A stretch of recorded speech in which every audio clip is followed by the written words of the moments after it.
तर 125 वर्षापूर्वी स्वामी विवेकानंद जे म्हटले होते की पाश्चिमात्य शिक्षणातून चंगळवाद वाढेल, तंत्रज्ञान वाढेल आणि मनुष्य मला अजून हवे करेल आणि अस्वस्थ बेचैन होईल, हे स्वामी विवेकानंदांनी 125 वर्षापूर्वी सांगितलेली गोष्ट आज जर घडत असेल तर कुठेतरी भानावर येण्याची गरज आहे.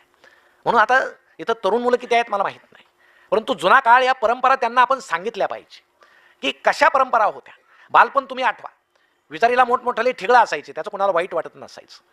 आमचे दप्तर म्हणजे सुफला युरियाच्या गोण्या असायच्या, म्हणजे आम्ही ते ब्रँड ॲम्बेसिडरच होतो त्या खताचे गोण्याचे, ते घालाय कुणाला त्याची लाज वाटत नव्हती. आता मुलं सॅक वगैरे घेतात, मान्य आहे, कारण काळ बदललेला आहे.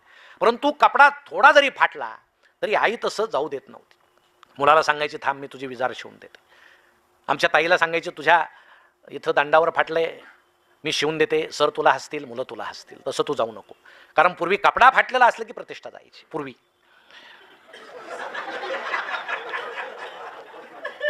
आता चांगली पॅन्ट 1000ला आहे, फाटलेली 2000ला आहे. ते फाडून शिवतात की शिवून फाडतात हे कळायला मार्ग नाही. मी परवा एका कॉलेजवर कार्यक्रमाला गेलो, समोरून तरुणींचं टोळकं आलं, बॉम्बस्फोटात उद्ध्वस्त झाल्यासारखे दिसत होतं मला. कुणाचं इथं फाटलंय, कुणाचं इथं फाटलंय, कुणाच्या पॅन्टीत गोळ्या शिरल्या. काय नेमकं हा कुठला आदर्श आहे? आम्ही पुन्हा त्या आदिमानव काळाकडे तर निघालो नाही ना, की जंगलामध्ये ते लोक कपडे घालत नव्हते. अजून 4-5 पिढ्यांनी तीच वेळ तर येणार नाही ना, अशी शंका आता यायला लागली. पूर्वी कच्च्या भाज्या खायची, अग्नीचा शोध लावला, इतके मसाले आम्ही खातो, आमची पचनव्यवस्था बिघडायला लागली, आम्ही पुन्हा कच्च्या भाज्या खायला लागलो.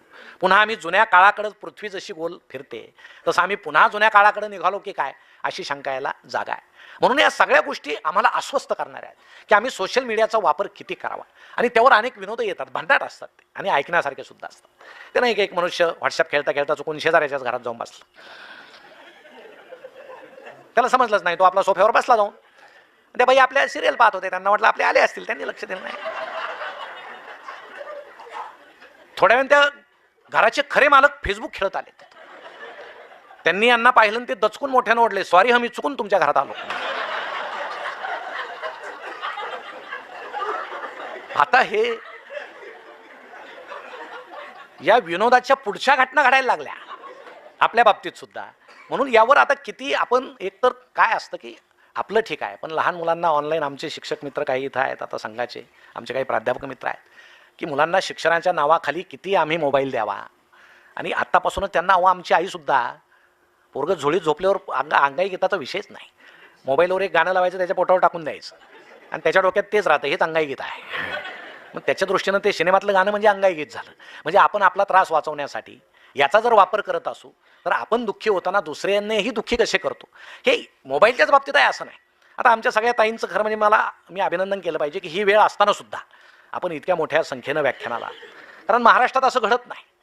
आता 7 वाजले की आमच्या सगळ्या स्त्रिया, खेड्यापासून सगळ्या, प्रवचनाला बसल्यासारख्या सगळं आवरून त्या टीव्ही समोर बसतात, कारण 7ला सिरियल सुरू होणार असतं. 7 ते 9 काय ते सिरियलमध्ये असतं सगळं अनैतिक, अनिती. 1-2-3 स्त्रिया, त्यांच्यासारखे दिसणारे 2-3 पुरुष, असं ते काहीतरी गोंधळ सुरू असतो आणि त्याचा पाया हा अनिती असतो. आता एका गोजीरवाण्या घरात 51 भागाचीच मालिका होती, 3000 भाग झाले तरी संपत नव्हती, कारण आम्ही पाहतच राहिलो. काय होतं त्यात गोजीरवाणा, सगळं लाजीरवाणच होतं त्यात. ते एका लाजीरवाण्या घरात नाव पाहिजे होतं, पण आम्ही पाहत राहिलो, निर्माते बोलत राहिले. अहो त्या सिरियलमधलं एखादा जर पात्र गेलं ना, मेलं, तर फोन करतात त्या निर्मात्याला, याला का मारलं, चांगला होता. ते निर्माते लेखकाला सांगतात त्याला परत आणा, लेखक सांगतात कसं आणू, अजून बांधून देतो, आणा, तुम्हाला काय करायचंय. पुन्हा त्याला काहीतरी पुनर्जन्म झाला, जिवंत झाला असं म्हणून सगळं आमचं ते सुरू असतं. आणि मग पूर्वी कसं असतं की पुरुष उशिरा घरी आले की स्त्रिया विचारायचे इतकं कुठं होतात. आता 9 पर्यंत काय अडचण नाही, 9 पर्यंत कधी जा, या टीव्हीमध्ये गुंतलेल्या असतात, त्या तुम्हाला काही विचारणार नाही. त्यामुळे बरेचसे पुरुष 9 पर्यंत बाहेरच वेळ घालतात असं माझं मत आहे. म्हणजे काही जण त्या नावाखाली घालत असतील, परंतु मग 8-8:30ला काय होतं, सगळे आमचे मुलगा मुलगी बसलेले असतात, आमचे हे येतात आणि मग जेवण करायचं असतं. मग ते भाग चुकवायला नको, कारण ते फार इंटरेस्टेड असतं, काल झालेलं आज बरोबर ते मेंदूमध्ये राहायला पाहिजे. मग सगळं जेवणाचं तिथं समोर आणलं जातं, आई सगळं. ते पूर्वी कसं किचनमध्ये जेवताना तुझ्या कॉलेजमध्ये काय झालं असं सगळं चर्चा व्हायची, सुसंवाद व्हायचा. आता होत नाही. आता टीव्हीतले पात्र बोलतात, सगळं कुटुंब ऐकत राहतं. मग आम्ही जेवायला सुद्धा त्या टीव्ही समोर बसतो, वडील आई मुलगा सगळे बसलेले असतात, नको ते दृश्य ते दिसतात. लहान मुलांना असं वाटतं आई वडील पाहतायत म्हणजे या दृश्यात काही वाईट नाही, आपणही ते पाहायला पाहिजे, त्यांच्या मनावर ते ठसत जातं. आणि बरोबर 8-8:15ला तो अक्षय कुमार येतो. टॉयलेट कशानं धुवावं, आणि मग ते टाकून ते घासून आहेत, माणसं जेवताना पाहतात ते.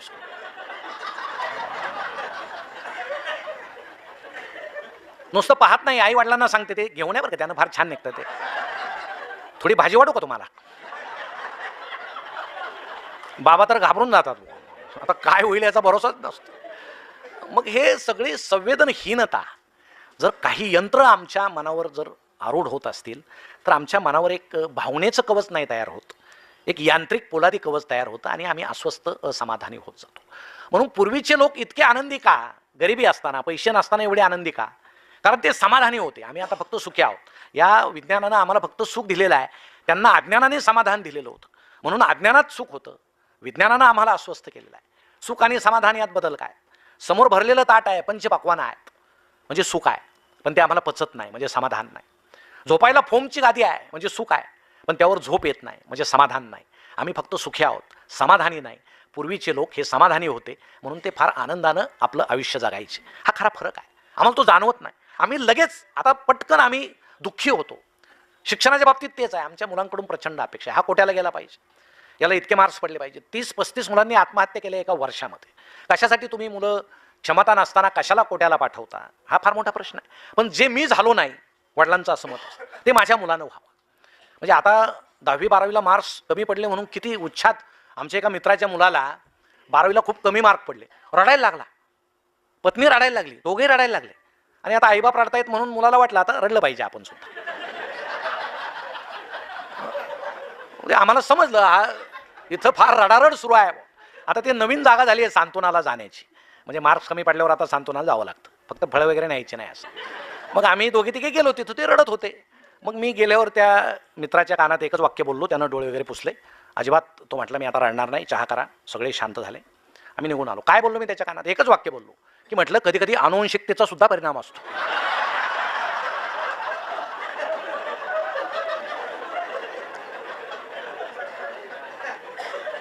पण काय होतं आम्ही जाणूनच घेत. अहो आमच्या मुलीला 80% मार्क्स पडले, ती घरात आली तर आई आनंद व्यक्त करते की बाळ तुला 80% मार्क्स पडले. पण ती एक 15-20 मिनिटांमध्ये हळूच शेजारी जाते. तुमच्या आईला किती आहे? तो 90. अरे दुःख, माझ्या आईला 80च आहे, तिला 90 आहे. मग कुणी पाहुणे आले आणि विचारलं किती? 80 नाही सांगायचे, 95. तिच्यापेक्षा म्हणजे पालकांचे काही ग्रेस मार्क असतात. मग यामध्ये काय सुख आहे? अहो आमच्या हिला 80 पडले, तिची क्षमता तेवढी होती, या 80तच ती आपलं भविष्य उज्ज्वल करू शकते याची खात्री आपल्याला का वाटत नाही? आपण का इतरांशी स्पर्धा करतो, बरोबरी करतो? हा फार मोठा प्रश्न आहे. आणि शिक्षण आम्हाला काय देतं? आमच्या जगण्यामध्ये जे संकट येतात त्याच्याशी 2 हात करायला आजचं शिक्षण हे शिकवतं का? त्याच्याशी संघर्ष करायला शिकवतं का? की नुसती गुणवत्तेची सूज आहे, मार्काची सूज आहे? हेच आता समजून घेतलं पाहिजे लहानपणापासून. आता मराठी शाळेमध्ये सुद्धा फार गमती आहे. म्हणजे आता एकतर शिकवायला वेळ नाही, शिक्षक सांगतात आम्हाला शिकवायला वेळ नाही.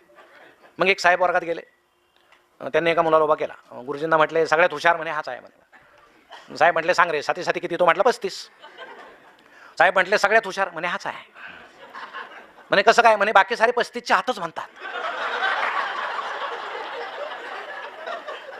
हा निदान 49 पर्यंत आलेला आहे. तुम्ही जसं आम्हाला शिकवायला वेळ द्याल तसं मी याला 49 पर्यंत नेणार म्हणे.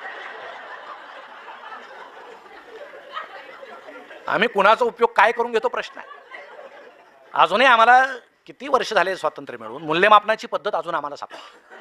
परीक्षा घ्या, मुलांच्या मनावर परिणाम होतो, मुलं आत्महत्या करतात. कोणते मुलं आत्महत्या करतात? 10वी-12वी. 6वी-7वीच्या मुलांनी केलेले ऐकले का नाही? मग 8वी पर्यंत परीक्षाच नाही. म्हणजे करतंय कोण? सूट कुणाला?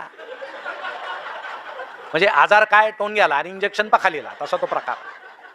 मग आता नवीन मूल्यमापनाची पद्धती नोंद वही आलेली आहे. मग वर्षभर फक्त लक्ष ठेवायचं आणि मुलाची नोंद काय बऱ्यापैकी निर्दोष पद्धत आहे. मग ही मुलगी छान रांगोळी काढते, छान खेळते, किंवा हा मुलगा चांगला क्रिकेट खेळतो, डाव्या हाताने चेंडू टाकतो, त्याचे जे गुण आहेत ते लिहायचे. आणि प्रशासनानं सांगितलेलं आहे की सकारात्मक नोंदी करायच्या, नकारात्मक करायच्या नाही. मुलाच्या बालमनावर परिणाम होतो. एकदा गंमत झाली की एका वर्गात एका मुलानं दुसऱ्याची कंपास पेटी चोरली. आता गुरुजींनी पाहिलं, अरे कंपास चोरली, आता याची नोंद काय करायची? हा चोर होणार आहे असं तर लिहिता येणार नाही, कारण मग ते प्रशासन म्हणेल तुम्हाला सांगितलं नकारात्मक करायचं नाही, हे काय लिहून ठेवलं? मग त्यांनी मुख्याध्यापकांना विचारलं हे असंच झालं भाऊ, काय नोंद करायची मी? तर ते म्हटले तुमचा वर्ग आहे, तुम्ही पाहून घ्या, काही अनुदान वगैरे आलं तर मी आहे म्हणे. ज्याचे त्याचे कामं ठरलेले असतात. मग गुरुजींनी शांतपणे विचार केला आणि त्या मुलाची नोंद केली. सदर मुलाला मित्राच्या वस्तू संग्रहित करण्याचा छंद आहे.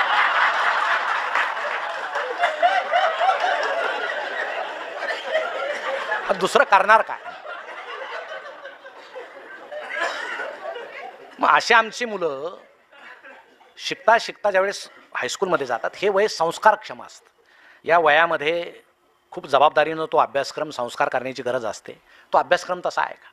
एखाद्या नागरिक शास्त्राच्या तासाला जर सरांनी विचारलं एखाद्या मुलाला, उभा राहा, राष्ट्रपती राजवट कधी लागते, आणि तो जर असं म्हटला रात्री लागते आणि पहाटे उठते, तर काय करायचं?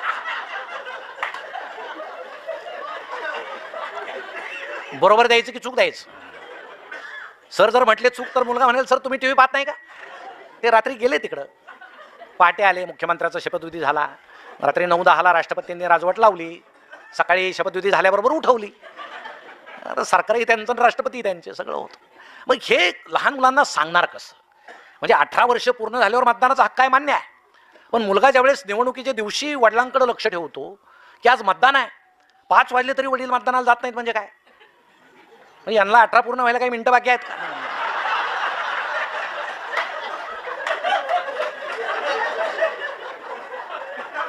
मग आपल्याकडे तर 5च्या पुढेच खरं मतदान सुरू होतं. मग कुठली तरी गाडी येते, मग वडिलांच्या हातात काहीतरी दिलं जातं, त्यांना त्या गाडीत नेलं जातं, आणि मुलगा हे पाहतो की 18ची गरज नाही, हे काहीतरी प्रलोभन दिल्यानंतर मतदानाचा हक्क प्राप्त होतो. ही बाहेरची लोकशाही आहे. मग आमचा अभ्यासक्रम, आमचे पुस्तकं हे बाहेरच्या नागरिकशास्त्रापेक्षा, राज्यशास्त्रापेक्षा 100 वर्षांनी मागे आहेत. बाहेर जे चाललं ते आम्ही शिकवलं पाहिजे, आम्ही ते शिकवत नाही. अण्णासाहेब हजारे अजून आम्ही शिकवत नाही मराठी शाळांना. लाचलुचपत, भ्रष्टाचार आम्ही शिकवत नाही, शिकवलं पाहिजे. जे होतंय ते शिकवलं पाहिजे, ते किती वाईट आहे हे सांगितलं पाहिजे. अजूनही पोपटराव पवार आम्ही शिकवत नाही. म्हणजे इतिहासाला जिवंत माणसाचं वावडा आहे की काय मला समजत नाही, पण ते अजून सरकारी थोर झालेले नाहीत. म्हणून जुनेच आमचे थोर आम्ही पुन्हा पुन्हा पुन्हा ते शिकवतो. ते कालबाह्य झाले तरी चालते. मग काँग्रेसच्या दृष्टीनं थोर वेगळे, आता बीजेपीच्या दृष्टीनं थोर वेगळे, थोर सुद्धा वाटून घेतलेले आहे. पण त्या बिचाऱ्या लहान मुलांना काही माहिती नसतं. 2 ठिकाणी कधी राजकारण करू नये, एक मंदिरात आणि दुसरं शाळेमध्ये, कारण देवाला पक्ष नसतो आणि लहान मुलं मतदार नसतात. मग ह्या 2 ठिकाणी सोडलं तर सगळीकडे राजकारण करा, पण आमच्या माणसाने कुठलंही हवेचा एक कण सुद्धा सोडलेला नाही राजकारण करायचं म्हणून. आणि मग हेच मुलं ज्यावेळेस उच्च शिक्षण घेण्यासाठी जातात, उच्च शिक्षणात तर उच्च कोटीची लबाडी सुरू आहे, तुम्हाला सांगतो. म्हणजे मुलांना कंटाळाच येतो. आता ते सरांना म्हटले ना, प्राध्यापक सर चला आज पिरियड घेऊ, तुम्ही दोघे तिघेच आहात, जाऊ द्या आपण उद्या घेऊ, उद्या जास्त आहे, आपण उद्या घेऊ. मग दुसऱ्या दिवशी येतात जास्त, मग सर म्हणतात आता चला घेतो पिरियड, नाही सर आज आम्हाला कंटाळा आलेला आहे, आपण उद्या घेऊ. मग तिसऱ्या दिवशी दोघांनाही कंटाळा आलेला असतो. चौथ्या दिवशी दोघंही मुळात असतात, कारण त्या दिवशी रविवार असतो. म्हणजे आता बाहेरचे क्लासेस चांगले, हेच प्राध्यापक जर बाहेर क्लास घेत असतील तर ते चांगले शिकवतात, वर्गात चांगले शिकवत नाही, हे सूत्र आम्हीच तयार केलेलं आहे.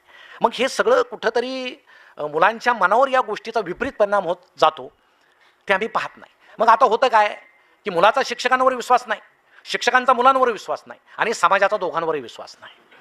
ते गंमत तुम्ही ऐकले असेल, इंजिनिअरिंगची मुलं, त्यांनी ज्यावेळेस एक चार्टर्ड विमान तयार केलं, सगळे प्राध्यापक त्यात बसले, आणि त्या इंजिनिअरिंग कॉलेजचा GS वर गेला आणि सगळ्या प्राध्यापकांना म्हटला हात जोडून की तुम्ही जे जे आम्हाला शिकवलं, जे तंत्रज्ञान आम्हाला शिकवलं, ते वापरून आम्ही चार्टर्ड विमान, त्याचं इंजिन वगैरे सगळं तयार केलेलं आहे. काय झालं असेल? सगळे म्हटले खाली चला, हे आपल्या ड्युट्यांनी तयार केलंय, खाली व्हा म्हणे. सगळे खाली उतरले, प्राचार्य एकटेच बसून होते. एक प्राध्यापक त्यांना म्हटले सर तुम्ही ऐकलं नाही का, आपल्या ड्युट्यांनी तयार केलंय, खाली व्हा. प्राचार्य म्हटले अजिबात नाही, माझ्या विद्यार्थ्यांवर पूर्ण विश्वास आहे, मला खात्री आहे हे विमान उडणारच नाही.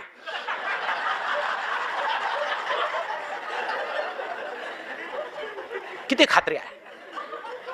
आणि मग नुसता गुणांचा, मार्काचा फुगारा, जितके मार्क जास्त तितका माझा मुलगा गुणी, असं म्हटलं जातं, परंतु शहाणपणा, जगणं आणि यश याचा मार्काशी काही संबंध नसतो, पण आम्ही तो मानतो. पण आता सोय झालेली आहे. 55% पडलेला आमचा मुलगा, त्याला डॉक्टर केलं पाहिजे का? आम्ही करतो, कारण ती सोय झालेली आहे. माझं तर मत आहे कमी मार्कवाले खूप डॉक्टर झाले पाहिजे, त्याशिवाय देशाची लोकसंख्या कमी होणार नाही. मग 55%चा मुलगा उचलायचा, 55 लाखाची बॅग घ्यायची, कॉलेजमध्ये जायचं, बॅग सहित पोरगं ठेवून घेतात, झाला डॉक्टर, आणि तो डॉक्टर होऊनच बाहेर येतो. अशा गमती सुरू झाल्या. आणि मग आता हे जे नवीन मुलं ज्यावेळेस समाजात येतील, काय होईल हा प्रश्नच आहे. एक डॉक्टर ज्यावेळेस ऑपरेशन थिएटरमध्ये गेले पेशंटला घेऊन, कोपऱ्यामध्ये हार पडलेला होता. ते पेशंटनं पाहिलं, तो दचकला. म्हणजे डॉक्टर साहेब हा हार कशाला येतं? डॉक्टर म्हटले माझं पहिलंच ऑपरेशन आहे, सक्सेस झालं तर हा हार मला,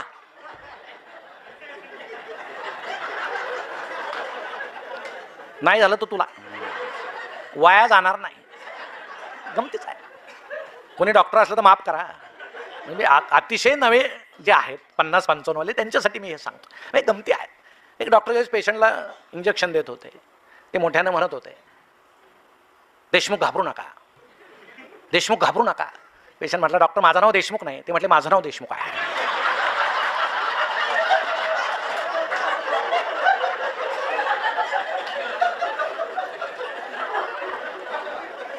आता हे सगळं असं आहे. मग जुन्या काळी तुम्ही आठवा सरकारी मला तर आठवतं आमच्या गावात एकच डॉक्टर होते, डॉक्टर बेंदूरकर. चांगलं आठवतं, मी लहान असताना आमच्या गल्लीतच त्यांचा दवाखाना होता. खाली ते राहायचे आणि वर माडीवर त्यांचा दवाखाना होता. आणि जिनेवर पाटी होती, डॉक्टर बेंदूरकर दवाखाना वर जाण्याचा रस्ता.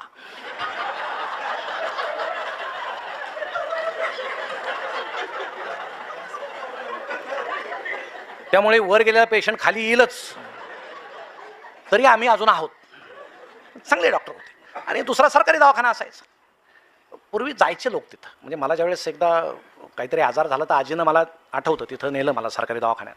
हे 5-6 पेशंट असे उभे होते, दूर दूर उभे होते. सरकारी डॉक्टरांची एक म्हणजे मला त्यांचं फार कौशल्य असतं त्यांच्यामध्ये. ते बरोबर हात न लावता किती ताप आहे ओळखतात, स्टेथोस्कोप न लावता ते हृदयाची धडधड ओळखतात, दूरनच ओळखतात ते, सरकारी असल्यामुळे. असे ते सगळे उभे होते 5. आणि ते प्रत्येकाला बोलवायचे आणि एक अशी मोठी पांढऱ्या गोळ्यांची बरणी होती, ती अशी मूठ भरून ती कागदात अशी जाम होतो. सगळ्याच 5-6 लोकांना त्याच गोळ्या. आणि तुम्हाला सांगतो गोळीचा आकार आणि घशाच्या आकाराचा काही संबंध नव्हता. म्हणजे माणूस आजारातून वाचेल पण गोळी गुंतून मरतो की काय. सरकारी गोळ्या. म्हणजे जुने लोक कुठून गोळ्या खायचे.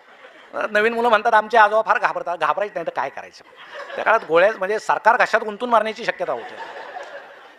घरूनच अशी काचेची वगैरे बाटली न्यायची औषधाला, त्याचं ड्रम असायचं, भाड पण होतं. डॉक्टर किती चमचे काय नाही पेत राहा, ते एक्सपायरच होणार आहे. अहो 4-5 दिवसांनी ते 5-6 सगळे पेशंट गावात मस्त फिरायचे. एकच गोळी एकच औषध. त्यावेळेस कुणाच्या शरीरात पांढऱ्या पेशी सुद्धा नव्हत्या. म्हणजे कोणी डॉक्टर म्हणत नव्हते मेल्या.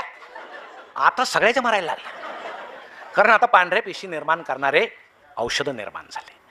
आणि हे नवीन मेडिकल सायन्सचं फार दुर्दैव आहे. आणि आम्ही त्यात गुरफटलेलो आहोत की आता आधी औषध निघतं आणि नंतर त्या औषधाला लागू पडेल असा आजार काढला जातो. हे जर तुम्हाला पटत नसेल तर स्वाईन फ्लूचा अभ्यास तुम्ही करा.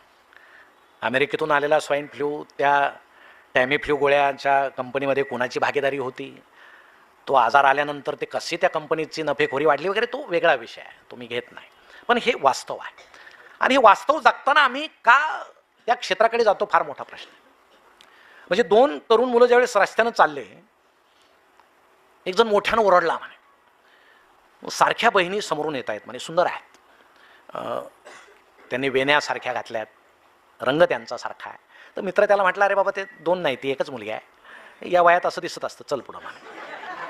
ते पुढं जातात, हा पुन्हा ओरडतो म्हणे काय झालं, आता 2 म्हशी येत आहेत म्हणे समोर, सारखे शिंग सारखा रंग, तुला झालंय काय, अरे तू सुद्धा 2-2, तर तुझा सेंटर सरकला म्हणे, तुला प्रत्येक गोष्ट 2-2 दिसायला लागली, काय खरं नाही. आपल्याकडे एक नवीन डोळ्यांचे डॉक्टर आले, चल आपण त्यांना दाखवू. जातात दोघे जण. मग डॉक्टर बसलेले असतात, ते दोघे त्यांच्यासमोर बसतात. हा मोठ्यानं ओरडतो, डॉक्टर तुम्ही सुद्धा 2-2. डॉक्टरांना नीट सांगा प्रॉब्लेम काय आहे. ते दोघेच बसलेले असतात. तर मित्र सांगतो की एक अर्धा तास झाला असेल, याला प्रत्येक गोष्ट 2-2 दिसते, प्रत्येक प्रतिमा. डॉक्टर सांगतात किरकोळ प्रॉब्लेम आहे, पण याच्यासाठी तुम्ही चौघं कशाला आले म्हणे.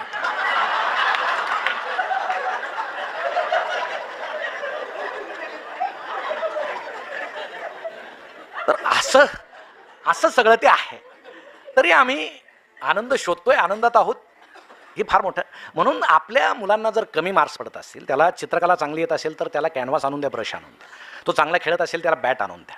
या कलेकडं, खेळाकडं फार मोठी म्हणजे तो पुढे गेल्यानंतर खूप चांगला देशात तो नाणावू शकतो. त्याला आपल्याला अपेक्षित पैसे मिळू शकतात, आपण ते करत नाही.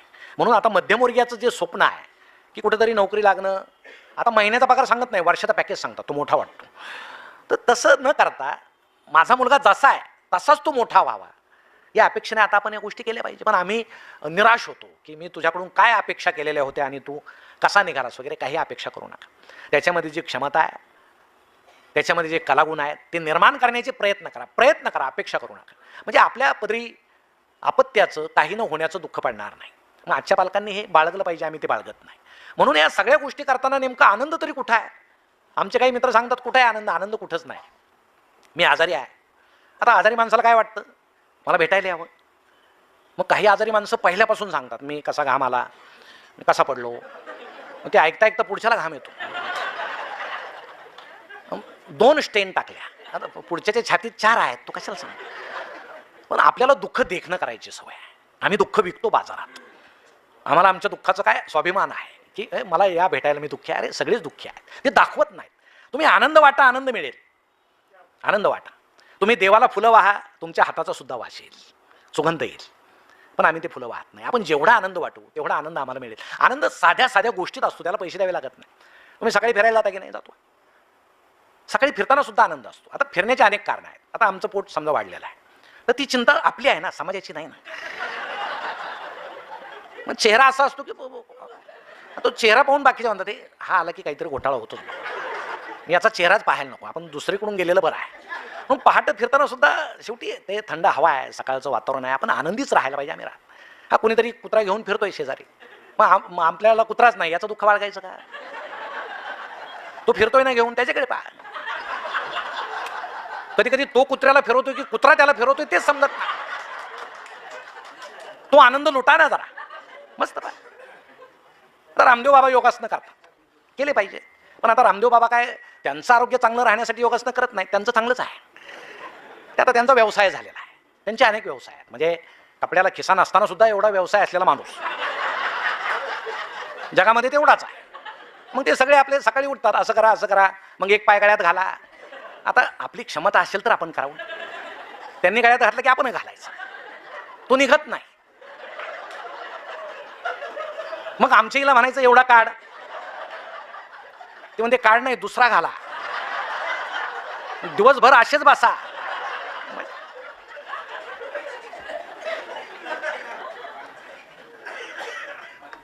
योगासनं केल्यानं काय होतं? एक जण म्हटलं आयुष्य वाढतं. मग वाढलेल्या आयुष्यात काय करायचं? तो म्हटलं योगासनं करायचे.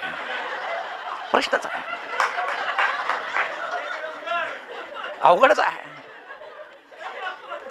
मी फार कडक पथ्य पाळतो का? मला खूप जगायचं, खूप जगून काय करायचं? पथ्य पाळायचे. जगणं म्हणजे काय? जगणं म्हणजे तेवढंच नाही. मग आमची दृष्टी, मी तुम्हाला गंमत सांगतो. मी एकदा पहाटे फिरायला गेलो, असं नुकतंच असं फटफटलेलं होतं, थोडा दुसरा अंधार होता, आणि मला कोणीतरी स्त्री गुड मॉर्निंग म्हटली दुरून. मी गुड मॉर्निंग म्हटलं, घरी आलो. आता असा आनंद काय लपवता येत नाही ना.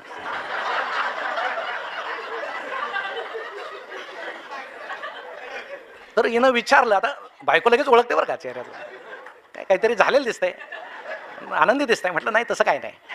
नाही सांगा म्हणे. नाही काही नाही म्हटलं, फिरायला गेलो होतो आणि कोणीतरी स्त्री मला गुड मॉर्निंग म्हटली. ती म्हटली मीच होते. तिनं विचारलं, परत स्त्री गुड मॉर्निंग म्हटल्यावर आनंद होतो, बायको म्हटल्यावर दुःख होतं, असं का? विचार करण्यासारखी गोष्ट आहे ना. सुख आपल्या जवळ आहे, आम्ही नाही ते मानत. ते मानण्याची क्षमता, ती दृष्टी आमच्यात आली पाहिजे. आम्ही ती सकारात्मक दृष्टी पाहिजे आमच्यामध्ये. आम्ही कायम नकारात्मक. काही लोक तुम्हाला सांगतो अशा आहेत ना, प्रत्येक गोष्ट त्यांना असं वाटतं की नकारात्मक आहे. म्हणजे हे साहेब खूप उशिरानं घरी आले म्हणून त्यांची पत्नी त्यांना असं म्हटली की किती उशीर केला तो, मगापासून बंड्या म्हणतोय माकड पाहायचं माकड पाहायचं.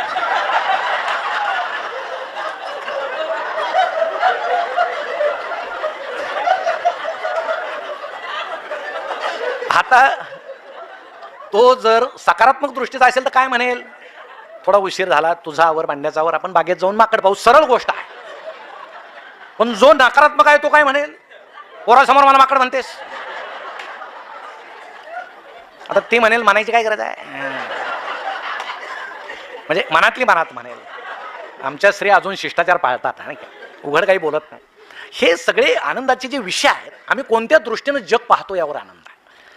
म्हणजे एक आमची भगिनी ज्यावेळेस कापड बाजारातून चालली, तिचा एक डोळा दुर्दैवानं बालपणापासून नव्हता, एकाच डोळ्याने तेल दिसायचं, आणि मुलगा बरोबर ज्या बाजून दिसत नव्हतं ते बोटाला धरलेला मुलगा होता. आणि ती असं म्हटली की बाळ आज या बाजूची सगळी दुकानं बंद आहेत. मुलगा म्हटला आई घाबरू नको, येताना उघडतील. किती सोपं आहे. तुम्ही कोणत्या डोळ्यानं जग पाहता त्यावर तुमचं जग अवलंबून आहे. आपण ढगाकडे पाहतो, आपल्या मनात जे असेल ते दृश्य आपल्याला ढगात दिसतं. लहान मुलगा घाबरलेला असेल त्याला राक्षस दिसतो, लहान मुलगी आनंदी असेल तिला परी दिसते, पुरुष आनंदी असेल त्याला काय काय दिसतं सांगत नाही. आमची ताई आनंदी असेल तिला दागिने दिसतील, सोनाराचं दुकान दिसेल, साड्याचं दुकान दिसेल. त्याच्यापेक्षा जास्त अपेक्षा आमच्या नसतात. पण जसं मन आहे तसं जग आहे, जगात बदल नाही. म्हणून जगाला नाव ठेवू नका, जग फार दुःखी आहे. काही जण वैतागून म्हणतात हे जग बुडणार आहे. याची बुडायची वेळ झाली. जगाला कशाला बुडवतो बाबा. मग तुझं सगळं जगून झालं की जग बुडणार आहे. बाकीचे आत्ताच आलेत ना, जगू देन त्यांना, आनंद मिळवतो. आम्ही ते करत नाही, हा फार मोठा प्रश्न आहे. म्हणून सकारात्मकतेनं चांगल्या भावनेनं जगाकडे पाहणं. आणि एक आहे, आपल्याला जो आनंद मिळतो ना, तो आनंद किती छोटा किती मोठा नाही, तो आनंदच असतो. पण आपण दुसऱ्याच्या दुःखात आनंद मानतो. ही प्रवृत्ती असते काही लोकांमध्ये. त्याचा मुलगा नापास झाला म्हणून आपल्याला आनंद होण्याचं कारण नाही, पण ती वृत्ती आपल्यामध्ये असते आणि ती वृत्ती आयुष्यभर आपल्याला दुःखी करणारी असते. म्हणजे एका मनुष्याला लॉटरीचं तिकीट लागलं 2 लाखाचं, शेजाऱ्यानं फटाके वाजवले. गावाला आनंद वाटला शेजारी असावा असा. लॉटरी यायला लागली, फटाक्यानं वाजवले. सगळे म्हटले तुझ्यासारखा शेजारी आम्हाला पाहिजे. लॉटरी त्याला लागली, तू फटाके वाजवले. तो म्हटला तसं काही नाही, त्याला तिकीटच सापडत नाही म्हणून मी फटाके वाजवले.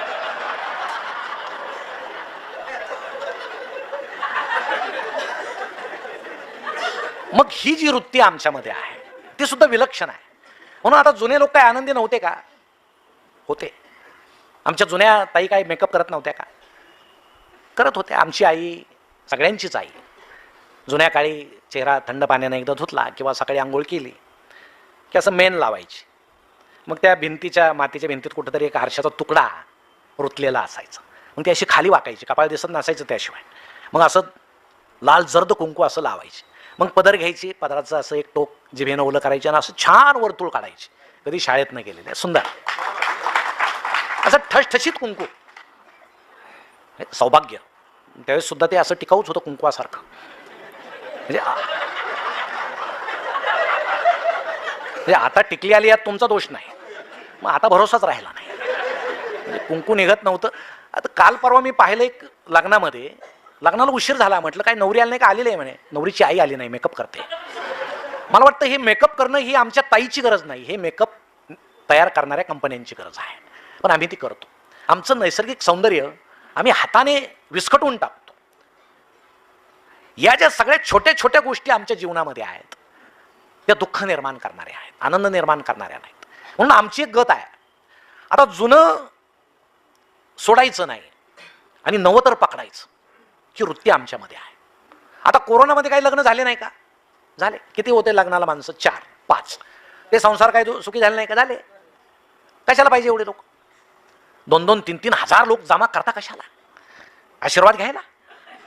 जेवढे जास्त तेवढं काडीमोड होण्याची जास्त शक्यता आहे. कमीच राहू द्या ना. पण आम्ही कोरोना संपला, माणूस सुधारणार नाही. पुन्हा गडगंज लग्न. बरं, ज्याच्याकडे आहे त्यानं करावं, ज्याच्याकडे नाही तो कर्ज काढून ते करतो. कशासाठी करतो? आम्ही कुणासाठी करतो? आणि हे आता सगळे प्रकार सुरू झालेले आहे. अहो, जुना काळ तुम्ही आठवा. आता आम्ही मिष्टान्न करतो. काय होतं जुन्या काळी? ती लापशी करायची. तुमच्याकडे करायचे का? गव्हाचा भारडा असायचा, गुळ आणि ती लापशी. ती आदल्या दिवशी लापशी केली की ती झाकून ठेवायची धोत्राखाली, एक धोत्राचं कापड त्यावर अंतरायचं, आणि दुसऱ्या दिवशी अशी पंगत बसायची. मग पंगत बसली की त्या पत्रवाळ्यासुद्धा, म्हणजे जमिनीतून त्यात फार फरक नसायचाच, ते अशी असायची आणि कुठेही बसायचं गल्लीमध्ये. मग ती लापशी वाढायला सगळं गाव पळायचं. एक ज्येष्ठ माणूस त्या पंक्ती पाहत फिरायचा. तो नुसता पाहत नसायचा, ते लापशी द्यायला सुद्धा तिथं खोऱ्यानं लापशी घमेल्यामध्ये द्यायची. एक ज्येष्ठ माणूस तिथं उभा असायचा. मग शेवटची पंगत जर मोठी बसली तर हा ज्येष्ठ माणूस त्याला जाऊन सांगायचा, अरे आता पंगत तर मोठी बसली, लापशी किती उरली? अरे मग आता संपेल, लोक आपल्याला हसतील, यांच्या लग्नात लापशी संपली बुवा, काय करायचं मग? तर ते म्हातार बुवा काय करायचे, शेजारी एक लोखंडी पहार असायची तापलेली, ती पहार घ्यायची आणि ते लापशीच्या त्या ढिगाऱ्यात अशी खुपसायची. ती खुपसल्याबरोबर सगळ्या लापशीला करपट वास यायचा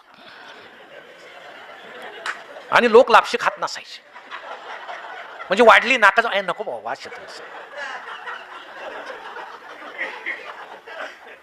मी जे तुम्हाला म्हटलं ना, विनोदाच्या पायाशी वेदना असते, त्याचं हे उदाहरण आहे की कुठंतरी गरिबी झाकण्यासाठी या खाटात त्या साराच्या कडेभोवती माणूस उभे असायचे बादले घेऊन पाण्याच्या.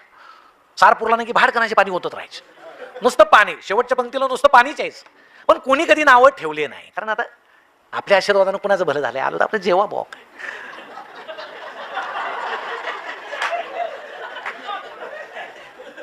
मग स्त्रिया कधी त्यांना आम्ही पहिल्या पंक्तीत बसू दिलं नाही. मग का दिलं नाही हा प्रश्नच आहे. अजूनही स्त्री दाक्षिण्य वगैरे म्हणतात, स्त्री दाक्षिण्याच्या सभेला सुद्धा पुरुषच आधी बसतात. मग का बदल होत नाही. मी आमच्या आजोबांना विचारलं की स्त्रिया का आधी बसत नाही, ते म्हटले फार ते गप्पा मारत जेवतात म्हणे. पुरुषाचं कसं असतं, पटकन जेवलं म्हणजे रवंथ करत गावभर फिरायला मोकळा होतो.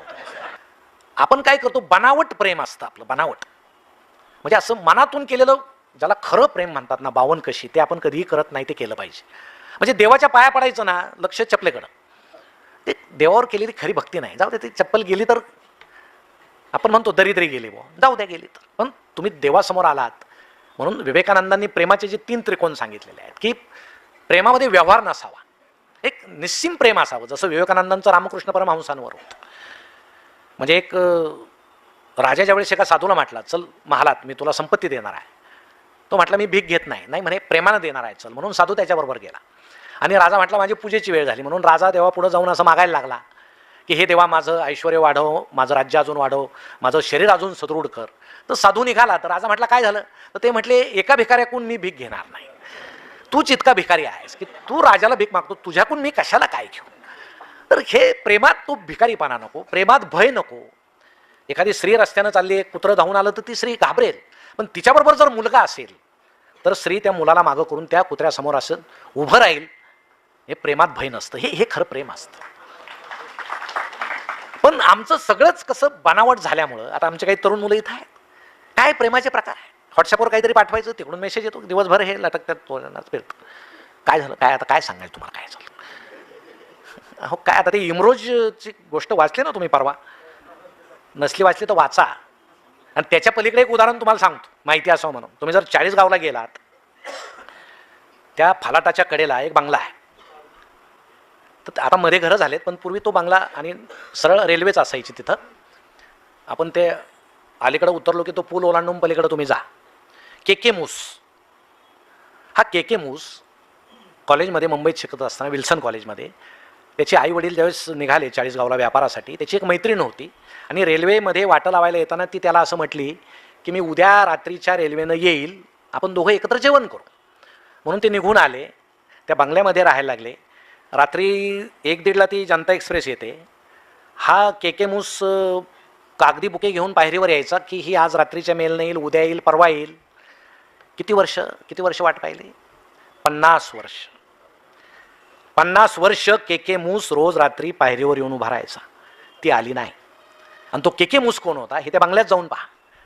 तो किती फोटोग्राफर कसा होता, त्यानं काय काय फोटोज काढले. 300 जागतिक दर्जाचे बक्षिसं त्याला मिळाले, त्यानं एकही पाकिट उघडलं नाही. किती डॉलर्स आणि किती पैसे. कधी 40 गावला गेलात तर पहा, हे याला प्रेम म्हणायचं ना, कारण आपलं काहीतरी व्हल्गरपणा ज्याला आजच्या भाषेमध्ये म्हणतात. अहो पूर्वी प्रेम करायचेत ना, म्हणजे ते राजपुत्र चिठ्ठी लिहायचा आणि कबुतराजवळ द्यायचं, कबूतर ते बरोबर त्या राजकन्यालाच नेऊन द्यायचं. ते काय राजाच्या खांद्यावर जाऊन बसत नव्हतं. म्हणजे प्राणी आणि पक्षी आपल्यापेक्षा प्रामाणिक आहेत. ते मनुष्य जे लबाडीनं वागतो ना, त्यामुळे हे सगळी समाजव्यवस्था बिघडलेली आहे. आणि आता आमचे काही जुने लोक असं म्हणतात मला की ठीक आहे आनंदी राहा. एक व्हिडिओ आहे, मी पूर्वी, तुम्ही तो नंतर ऐका किंवा ऐकू नका, पण ते व्हिडिओचा एक फायदा मला फार वेगळा झाला. सेवानिवृत्तीनंतर कसं जगावं. आता मला रोज सेवानिवृत्त लोकांचे फोन येतात, आणि सेवानिवृत्त लोकांचे फोन आले होते काय 1-2 मिनिटाचे नसतात. त्यांनाही बोलावं असं वाटतंच, तेवढा वेळ मी देऊ शकत नाही. परंतु जगामध्ये किती वेदना लपलेली आहे ते मला त्यांना समजतं. म्हणून मी नेहमी म्हणत असतो, आपलं वय होत गेलं ना, निसर्गाच्या विरोधात तुम्ही वागू नका. जसं वय होत जाईल निसर्ग आपली सोय करत असतो. म्हणजे तुम्हाला कमी ऐकू यायला लागलं ना, निसर्गानं केलेली सोय आहे. कारण तुमच्याविषयी कोणी चांगलं बोलेल याचा भरोसा राहिलेला नाही. पण आपल्याला पुन्हा पुन्हा ते यंत्र कानात घालायची सवय आहे. तुम्हाला निसर्ग ठार बाहेरा करतो, खूप आनंदी करतो. घरामध्ये तुम्ही थांबा, सासू सून किंवा मुलगा सून समोर बोलते, तुम्हाला ऐकूच येत नाही ना, आनंदी आहे. आणि तुम्ही जर ते यंत्र घातलं ना, फाडकन काहीतरी ऐकू येईल. कशाला यंत्र घालता. तुम्हाला कमी दिसायला लागलं, निसर्गानं केलेली सोय आहे.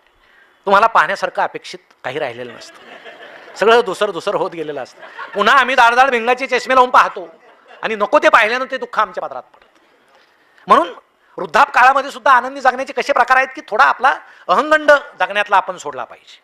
आपण आता करते नाही